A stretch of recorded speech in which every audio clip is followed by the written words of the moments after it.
Following up from the last week, we are going to read a few more stories about cult. While last week's episode was about some of the most notorious cult incidents in Korean history, today we are reading more intimate individual accounts from those who happen to brush with a cult in the wild.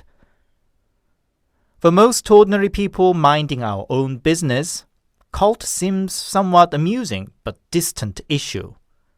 But unfortunately, it seems not a small number of cults operate and thrive in our ignorance. Apart from the famous and global example like Munseonmyeong's Unification Church, some recent disasters like the sink of the ferry Sewol or the first major cluster case of recent pandemic reveal the shady connection to cult sects.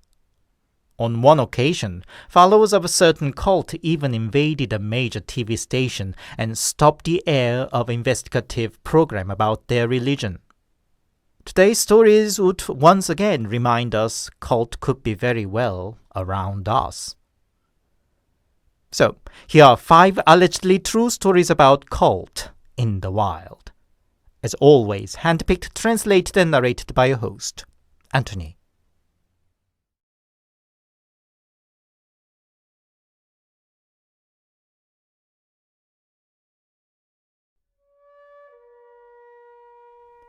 It's more than 10 years ago already. I signed up for the volunteer work club in my university.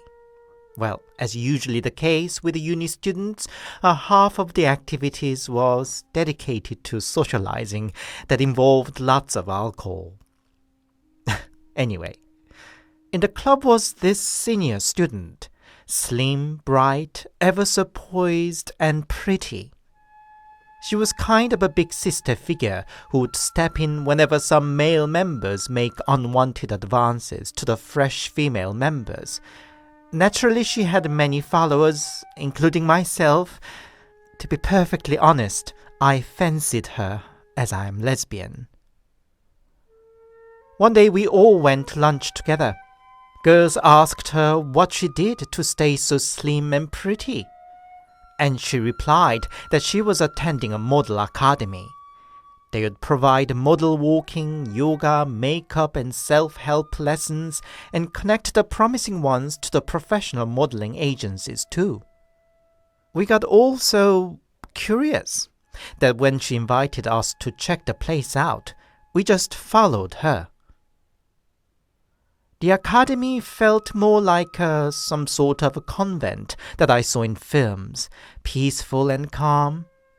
There, all these beautiful and elegant women gathered to chit-chat in low voice, drinking healthy herbal tea, exercise, and teach each other makeup and how to dress.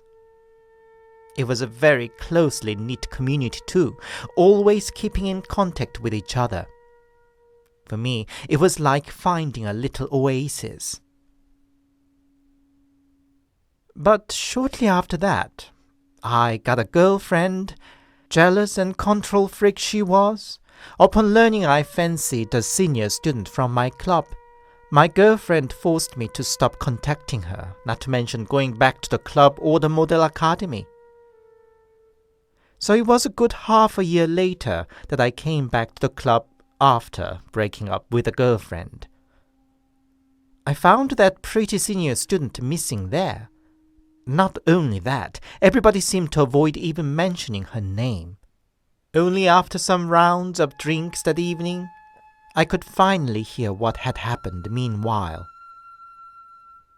Apparently, she belonged to a cult, and her job was selecting naive and serious kind students around and luring them to the cult. The Model Academy was actually the place where they groomed pretty girls to the taste of the cult leader. It all came out only because the parents of one of the club members who were hooked up to the cult called for help from the authority. The full truth of the cult surfaced only years later, that the leader abused female followers to his sexual gratification. I lost contact to one of the fellow club members who followed the senior student to the model academy together with me. I still don't know what happened to her and where she should be now. While I'm grateful that the situation turned out such that I could escape the trap, but I can't shake off the sense of guilt for the other girl who fell victim of the cult.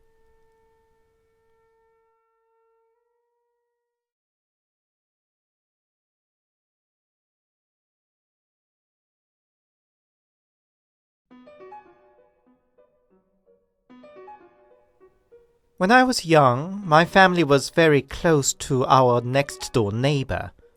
Both my parents worked, and Grandma could not always keep an eye on us three, me, my younger sister, and little brother. The youngest son of the neighbor was the same age as my little brother. They became naturally best buddies, and my brother practically lived with them half the time. The oldest daughter of the family was 7 years older than I, and she played more of the role of a tutor or a nanny to us, regularly check on us, help us with our homework, and even sometimes reprimanded us if we didn't get good results from the school quiz. But my family moved away when I was in my 5th grade, and we suddenly lost touch altogether. It was time before mobile phones and messengers, so it wasn't easy to keep a casual contact, or so I thought for a long time, and didn't care much. Until Mom recently told me exactly what happened with our neighbor. The father of the family was an ardent follower of a certain cult. Mom didn't or couldn't explain the details, but apparently it was a strange mixture of Christianity and traditional shamanism. Mom is pretty easygoing, and at first she didn't care much about it. Everybody's free to believe whatever one wants to, right? But then, for whatever reason, the cult leader, priest, or whoever instructed the neighbor that he should become one family with us. Again, the details from Mom is fuzzy, but it was a grand plan of marrying one of his children to one of us and nurture, educate the child from that marriage in a certain way, and so on. I don't know. Anyway, the point is that he wanted to marry his older son to me, like right away. I mean, we both were underage then. I 11 and his son 16. Hello? Mom took it as a joke at first, but he was dead serious. He asked my grandma what my birth date and time was, to check my fortune and the compatibility to his son, I'm sure. When Grandma refused to give away such a sensitive information, he also turned to my younger sister, who didn't know any of such, and gave an honest answer she didn't know. And then even to my little brother. He too didn't know it, but since he was so much attached to the family, he gave a false date and time. The neighbor's proposal continued, now armed with a positive result from couples' compatibility fortune-telling, based on false date and time from my brother. And Mom started shunning him off as the situation grew more and more uncomfortable. Then one day, he suddenly apologized for he'd been so insistent and gave Mom a gift of new curtains as a token of apology. My mom, then as well as today, has a thing about interior design and soft furnishing, and the curtain was indeed very beautiful, fitting Mom's taste exactly. Nevertheless, Mom could not shake off her suspicion. She inspected the curtain thoroughly and found what looked like a talisman hidden in the hem of the curtain. Understandably, Mom got mad and wanted to confront the neighbor right away. But Grandma stopped her that it might only make him sick even more sneakier and devious way in the future, that there was no help for a man who'd gone so far. My granny was one temperamental lady herself, and seeing her so calm and tactful for once calmed Mom down too. Grandma sought an advice from the Buddhist monk of her temple. He too advised not to confront the mad neighbor directly and gave us a protective talisman. Mom hung the curtain now with a protective talisman inside instead to fool the neighbor, and discreetly prepared moving out. Seeing nothing much changing even after his deceitful gift, the neighbor now even started talking about marrying his daughter to my little brother or his youngest son to my youngest sister. But of course, it only made Mom to hurry with the moving plan. And just like that, my family moved away and cut all the ties from the neighbor. I mean, the whole story is literally WTF, isn't it? Ridiculous thing is, my brother wouldn't believe Mom's account and still remembers the neighbor fondly and dear to his heart. Stupid or what?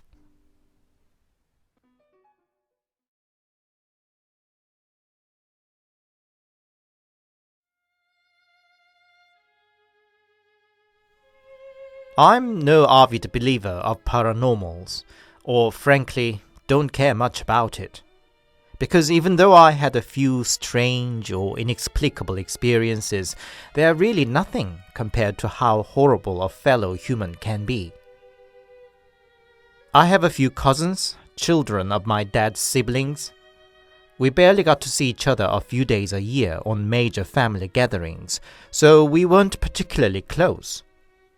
My dad's younger brother had 2 daughters and 1 son. Their mother was petite, but rather broad for a woman, and all the while I failed to notice anything unusual about them because they were pretty ordinary and unremarkable family. As we all got into our teens, I thought the cousins got a bit timid, contrast to their earlier carefree selves, but that's pretty common for teenagers, isn't it? Then one holiday, I, my younger brother, and the male cousin went to the public bath together. I was shocked when the cousin took his clothes off. Bruise and various skin conditions were covering his unusually emaciated body. I asked what happened to him and if he should see a doctor. But cousin just looked down and didn't answer anything even after repeated questions. My brother is a bit shorter-tempered than I, and shouted at him to say something. And, "Shit, what do you know?" the cousin shouted back. We weren't very close, but I knew him enough that such an outburst was out of his usual character. I had to step in to stop it escalating to a fight between brother and cousin. Anyway, we had to go back home soon for family dinner, and I couldn't find out what was up with the cousin then. Following day, the aunt, cousin's mother, came to me and asked, "Did you have a good bath yesterday?" I sensed certain nervousness behind her smile. I got an instant hunch. It was her. It was her doing, wasn't it? Slight oddities I noticed but didn't pay much attention to all started to seem suspicious. For example, it was common on a family gathering, adults in the family give some pocket money to the kids. But the aunt would always take away the money her kids received promptly, and cousins would just let her have it without a protest.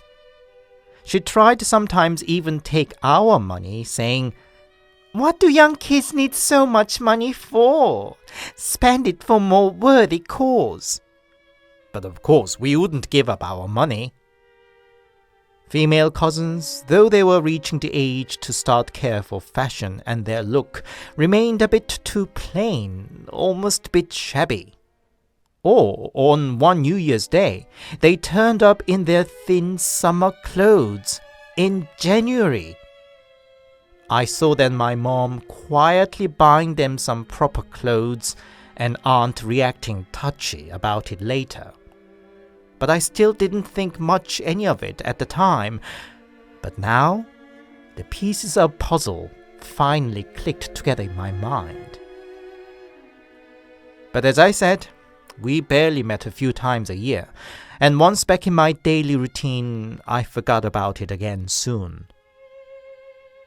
Then, when I was 16, I think it was the week between Christmas and New Year, my dad and I had some business in the area of the uncle's place and decided to pay a visit.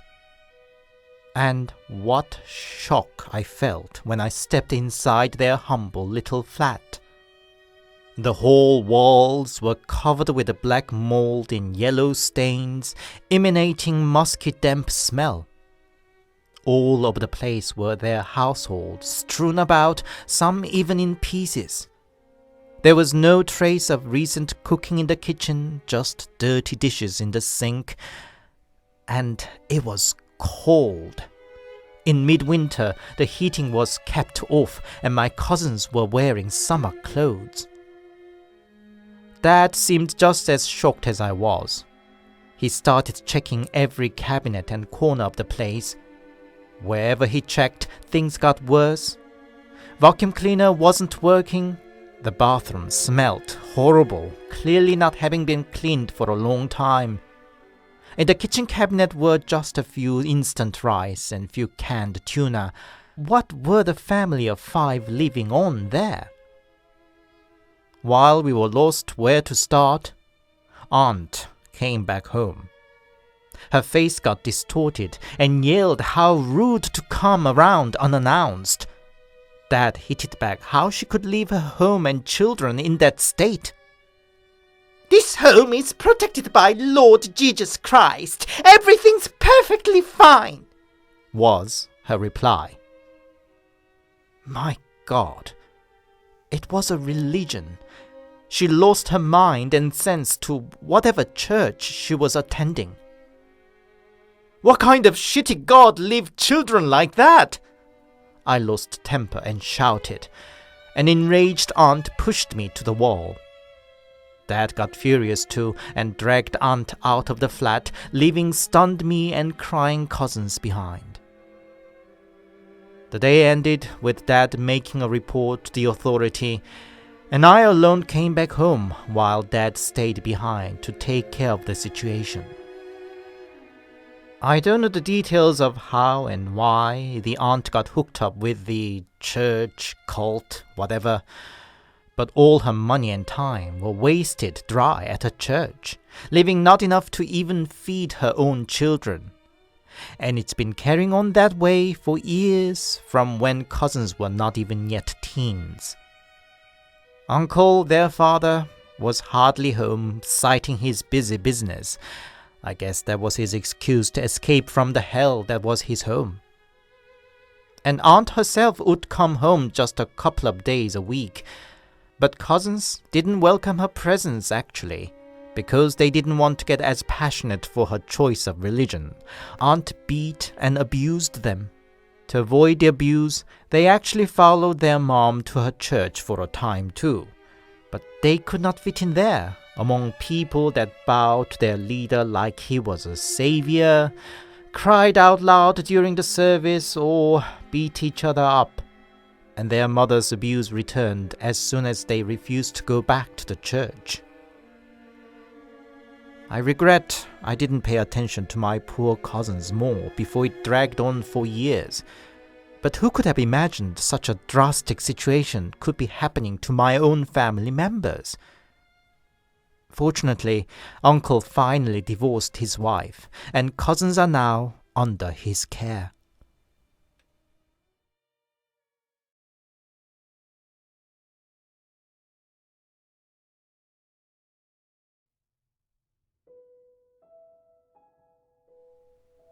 It's from when I was high schooler. That makes it 23 years ago.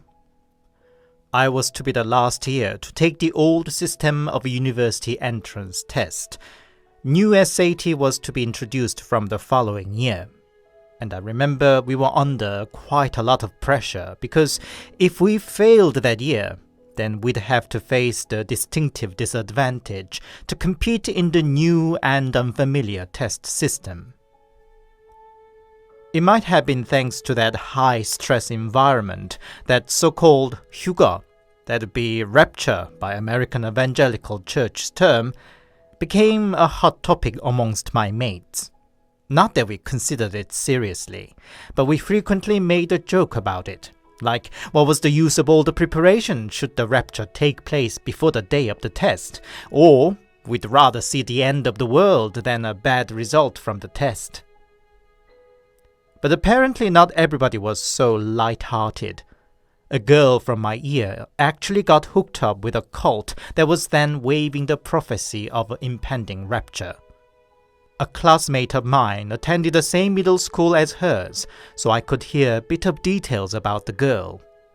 From a poor family, very shy, and had no friends, perhaps the end of the world provided an escape for her. She started skipping school to propagate on the street about the impending rapture, and quickly became a trouble for both her teachers and her parents. She even attempted to run away, but was caught by her parents in a matter of days. Angry parents cut her hair down to short bob cut, and the school suspended her. I myself didn't know at the time her name or indeed who she was, but the rumor about the mad cult follower we all heard. Teachers got sensitive about the whole rapture thing, and we were forbidden to mention it even as a joke. Meanwhile, the girl tried everything to go back to her church, but teachers and her parents formed a tight surveillance. Her parents would take her to school and hand over to a teacher who would keep an eye on her through the day until parents came to pick her up in the evening. And one day we heard that the girl jumped off from the school rooftop. She managed to sneak out while her teacher went away to get a coffee and found her way up the rooftop. Tragedy.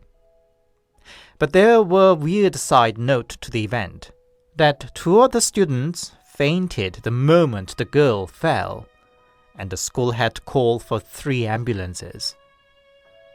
Apparently, the story about the 2 fainted girls was talked more frequently than about the dead girl herself, and spread it wide among us. One was a pretty carefree girl who loved fooling around more than studying. That evening too, she skipped the evening class and was just chattering and giggling away with her friend on the bench at one hidden corner on the school ground. But by a sheer bad luck, her eyes locked to something falling down and crushing to the ground with a loud pop, and fainted on the spot. The pop noise was indeed so loud that many students ran to the window to look down, and the classroom became a chaos of screaming teenage girls. Only later, they found one girl in the class had fainted and collapsed on the floor. Unlike the first one, she was a quiet and hard-working student, and she wasn't even among the girls who ran to the window to look down. How come did she faint then? Turned out, she was taking a moment of pause, looking out the window to relax her tired eyes, and straight met the pair of eyes of the girl who threw herself down. I may sound cruel, but I frankly don't feel much sympathy for the girl who killed herself. Her irrational obsession and extreme choice left a lingering trauma to the entire school for a long time, not to mention the other 2 girls, who probably would never be able to forget what they saw.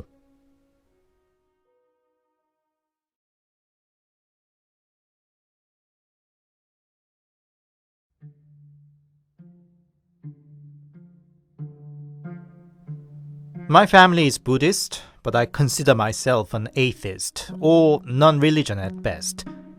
So I never expected that anybody around me could be a cult follower, let alone I myself could fall in that kind of trap. Summer last year, I was going through a bit of a difficult period. Various unfortunate events came all at once, to me personally and to my family. I'm a bit of a whimper, I would rather talk about my issues and troubles, and who better is there than my best friend of past 6 years to talk about such things? He then advised me that I might need a therapist, and he happened to know one, whom he happened to get acquainted from his office part-time job. As I said, I like to talk about my troubles, so I agreed. I had to fill up a questionnaire before the session, which looked pretty normal to me, apart from a couple of questions like if I believed in God and if I did, how sincerely. When I met the therapist, he first analyzed the questionnaire and then invited me to draw this and that it was for an art therapy. I was so struck by how accurate his analysis was. He really seemed to understand ins and outs of me, even some of the recent unfortunate events that happened to me. My bestie told me that the therapist had a high reputation, so I didn't suspect anything. Like, my bestie could have told him everything he knew about me beforehand. The therapist told me as a conclusion that I was in a very fragile state, and for a person like me, turning to a religion for an emotional support could be a great help too. Building the strength within rather than relying on others around. Since I was curious by nature, why didn't I give it a try to a Bible study? So, over the following month, we met a few more times to study Bible, and then he introduced me to a mission center that runs a full Bible course in depth. I googled the name of the mission center and got a bit suspicious when I found no information at all. But hadn't the therapist helped me and supported me so much already? It would be ungrateful to doubt his recommendation. I almost immediately felt at home at the mission center because everybody was so kind and warm. The course was to run 3 hours a day, 4 days a week for 7 months, and there were good 200 to 300 people. I didn't suspect anything. The content of the lecture was pretty standard and sane, nothing obviously cultish, and I paid just $50 for the entire course. They did make us openly promise that we would stay on the course till the end, and paired us up by 2 to support each other throughout the course. I guess they were all to create emotional pressure to stay committed. Despite of that, in just about a month, I noticed the number of attendees shrinking dramatically, all the way down to 30 to 40 people. I just thought it odd at the time. Only later I learned that was because the majority of participants I saw at the beginning were actually the cult members already. They were there simply to set the scene, build a false trust, and trap the newbies in. No wonder everybody looked so friendly and nonchalant. Into the second month, I started feeling tired of it all. With the summer vacation now over, it seemed to be taking away too much of my time. And also, their demands seemed to be getting unreasonable too, like that I should keep Wednesdays completely empty because there would be some special course planned on Wednesdays. The penny drop moment was when I felt unwell one day and told that I could not join some special gathering event the following day. The manager in charge of me, who always was gentle and soft-spoken, gave me a glare and forcefully said, "Oh, but you must come." I don't know why, but that sudden flip gave me chills, and it felt almost freakish. It dawned on me that all the friendliness and support might have been an illusion. Back at home, I sat digging around the internet based on what I saw and learned about the mission center. And, yep, it was none other than the notorious Shincheonji cult. I changed my phone number, and for a time I think I feared even going out. The most freakish part is how thoroughly they stage managed everything from the very beginning. For example, during the first month with a therapist, the study ran by a small group, and I really enjoyed it because the program was rather amusing, with art therapy and group sessions and so on. As a result, I got pretty friendly with other attendants too. And then one day, I and the bestie, who introduced me to the therapist, went to a popular tarot reading cafe in other town. And there, we ran into one of the attendees from the therapist session. What a lovely coincidence. She nonchalantly sat and settled down at our table. I felt a bit uncomfortable because I knew my bestie doesn't mingle with strangers easily, but surprisingly, bestie didn't seem to mind that day. In the end, she stayed on and had our tarot read at the same table too. And dear oh dear, what the tarot card reader told me?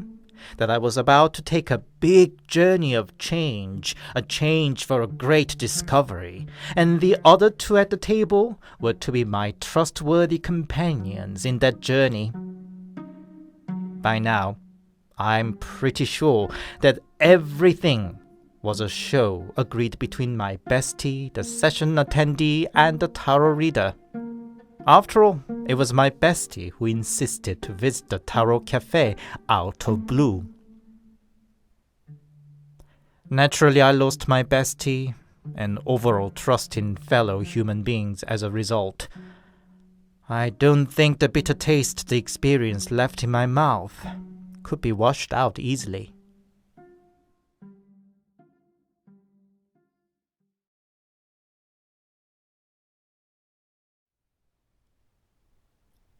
Hi, it's Anthony here, and thank you very much for listening.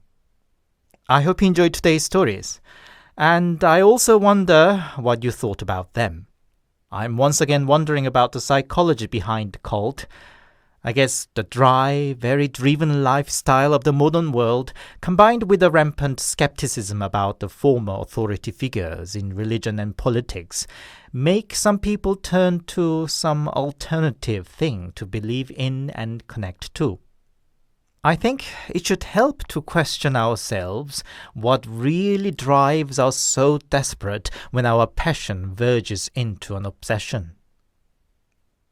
If you enjoyed my work, please give it a thumbs up and a comment, and please consider subscribing to my channel. If you'd support me more directly, I also have a Buy Me a Coffee account. The link's in the description. Buy Me a Coffee supporters enjoy an early access to my new video. Thank you. I'll see you next Sunday again. Stay safe and take care.